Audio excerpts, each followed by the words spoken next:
প্রতিষ্ঠার পর থেকে আমরা দেখে আসি আমাদের যারা সংখ্যালঘু আর বিশেষ করে হিন্দু সংখ্যালঘু যারা রয়েছেন তাদের দেবদেবতা মন্দির মঠ মন্দির আক্রমণ সংগঠিত করছেন।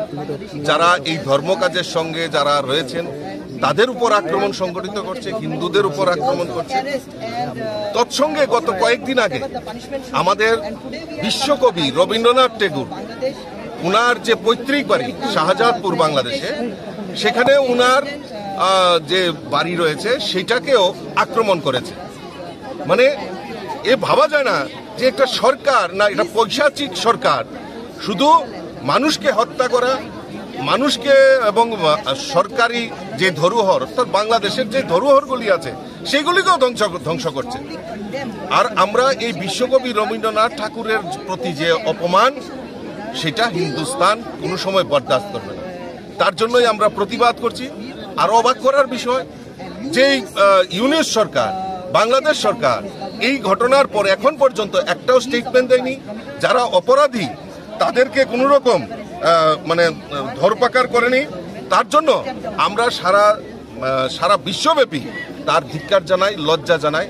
কবিগুরু রবীন্দ্রনাথ ঠাকুর একটা কবিতায় উনি উল্লেখ করেছিলেন, 7 কোটি সন্তানের হে মুগ্ধ জননী, রেখেছ বাঙালি করে মানুষ করণী। রবীন্দ্রনাথ ঠাকুরের এই উক্তিটা আজকে মনে পড়ছে। আর এই সত্যি এইটা যে এই বাংলাদেশের সরকার এবং এই ইউনিসের সরকার যে পৈশাচিক ব্যবহার করে আমাদের বিশ্বকবি রবীন্দ্রনাথ ঠাকুরকে অপমান করেছে, তা আমরা কোনো মতেই বরদাস্ত করি না। আমরা এজিটেশন, সারা ভারতবর্ষে এজিটেশন চলছে। আমরাও ত্রিপুরা রাজ্যে শুভবুদ্ধি সম্পন্ন নাগরিক সবাই মিলে আমরা তার ধিক্কার জানাই, তার প্রতিবাদ জানাই।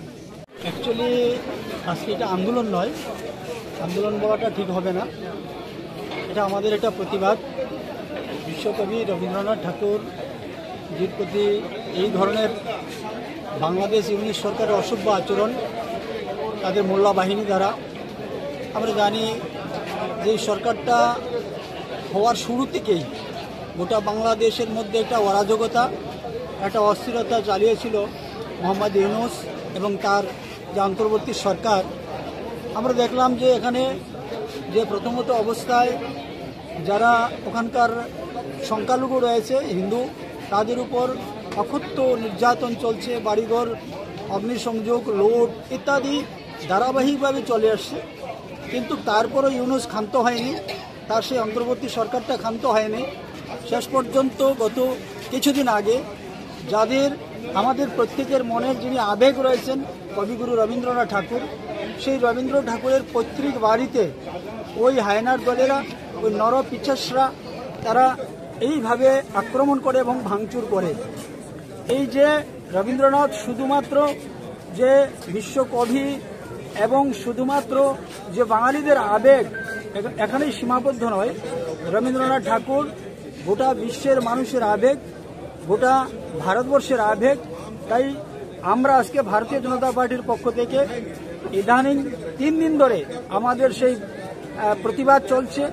আমরা প্রতিবাদ জানাচ্ছি তার ইউনিট সরকারকে আমরা হুঁশিয়ারি দিতে চাইছি, তাকে সতর্ক করতে চাইছি যে আগামী দিন যদি এই ধরনের কোনো বর্বরোচ্চ ঘটনা ঘটে বা এই ধরনের যদি হত্যালীলা ভাঙচুর হয়, তাহলে আমরা কিন্তু বসে থাকবো না, তার জবাব দেওয়ার জন্য আমরা প্রস্তুত রয়েছি ভারতবাসী তথা ভারতীয় জনতা পার্টি।